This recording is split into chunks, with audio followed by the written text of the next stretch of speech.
Hey there, truth seekers. Welcome to episode 180 of the Bible Difficulties and Answers podcast. I'm your host, Lance Smith, and I'm genuinely excited to dive into this one with you today. Picture this. You're an ancient Israelite farmer staring down your firstborn donkey. This scrappy little animal has been hauling your family's gear across the desert for months. And now God says, that one's mine. But hold up, it's unclean. You can't sacrifice it. So what do? Pay to buy it back or, brace yourself, break its neck? Sounds intense, right? And to make it even more interesting, later in the Torah, it sounds like God switches gears and lets you redeem that same donkey with money. So what's going on here? Did God rewrite the rules mid-game, like a coach calling an audible? Was the neck-breaking divine tough love, or a setup for something bigger? And why flip to cash later? Tabernacle inflation, or a deeper theological swap at play? Ever wonder if your own unclean baggage, those stubborn habits hauling you down, gets the same redemption deal? Today, we're unpacking Exodus 34:20, and by the end, I think you'll see this isn't just about donkeys. It's about devotion, substitution, and how God uses the ordinary, even livestock, to point to the extraordinary.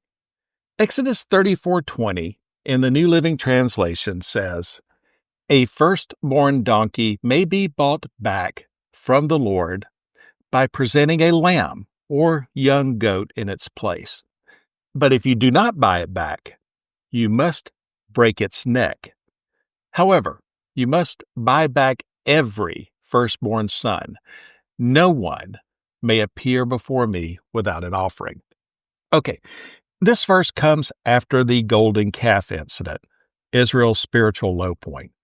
God's renewing the covenant with Moses on Mount Sinai, and tucked right into this list of covenant terms is this curious command about donkeys. Why? Because the firstborn belongs to God.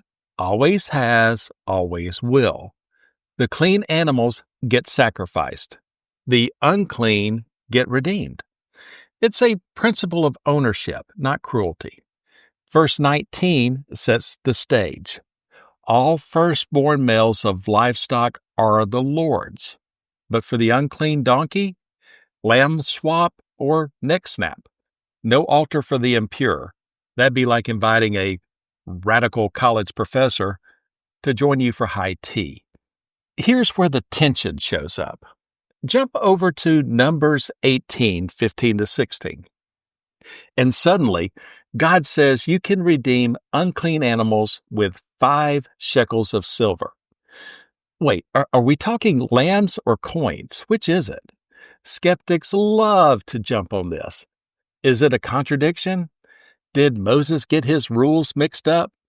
Or is this a divine bait and switch? Norman Geisler and Thomas Howe tackle it in the Big Book of Bible Difficulties. They explain that what we see isn't inconsistency, it's adaptation. God adjusted the method as Israel's circumstances changed. Originally, in Exodus, animals made sense.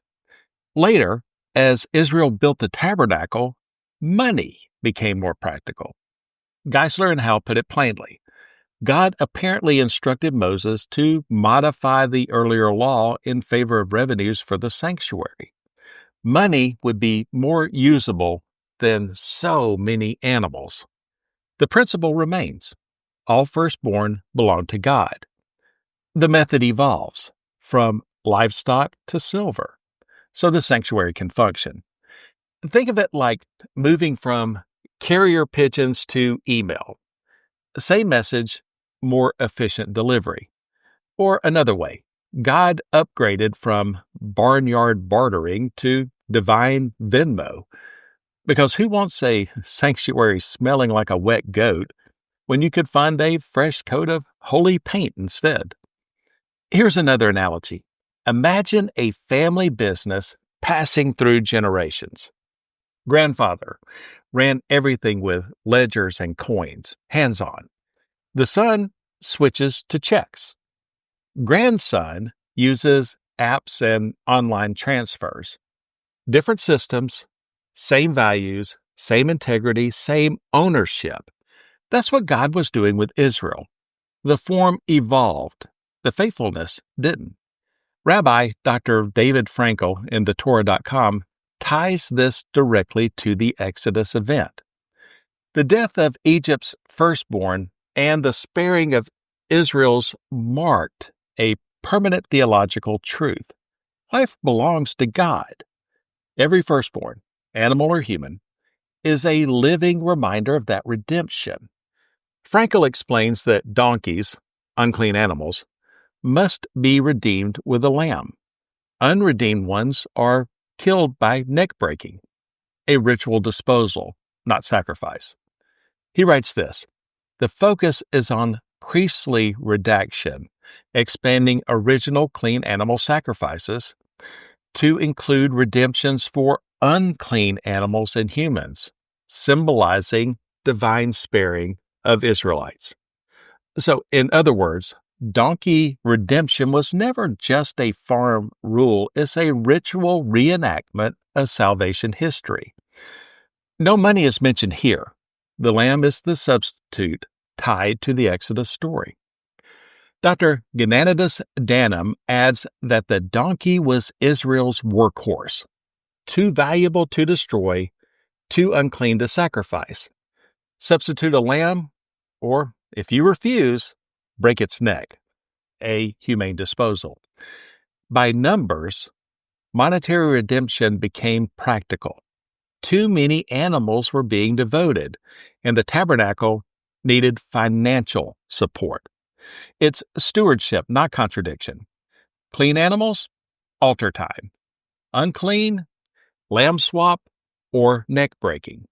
Humans, 5 shekels. Practical, symbolic, and relational. Now, Andrew Fraser takes it further, framing Exodus 34 as Israel's post-calf rebuild. The donkey symbolizes the nation itself, unclean, yet redeemable through clean substitution. Fraser calls this proto-Christian ethnotheology. Ritual laws turn ethnic grit into sacred spark. The unclean hauled to holiness, neck breaking as the cost of nonchalance. Every lamb for donkey swamp prefigures Christ, who redeems us, the unclean, without compromise. Let's bring this home. The donkey is a perfect picture of us, stubborn, unclean, weighed down by burdens we can't carry. God doesn't discard us. He redeems us through a spotless substitute. In Exodus, that was the lamb. In Numbers, silver. For us, it's the blood of Christ. Redemption always costs something, but God always provides the means of payment, like a cosmic trade-up at the celestial flea market. Your junk for his jewel. So, were unclean animals redeemed with money or killed? Answer, if unredeemed, they were killed. Necks snapped as a merciful mercy, not malice. But the goal always was redemption. Exodus 34, lamb swap or bust. Numbers, money for practical support. Geisler, Frankel, Danam, and Fraser together show that God's consistency isn't in rigid rules, it's in relational redemption. The donkey dilemma isn't a contradiction. It's a window into God's character, holiness, ownership, mercy. The firstborn laws weren't about animals, they were about allegiance. And that's the same question he asks today. Will you redeem what's unclean in your life, or let it die unredeemed? And with that, we close out our 32-episode journey through Exodus. What a ride! From plagues to promises, from Sinai's smoke to Moses' shining face. It's an absolutely incredible book.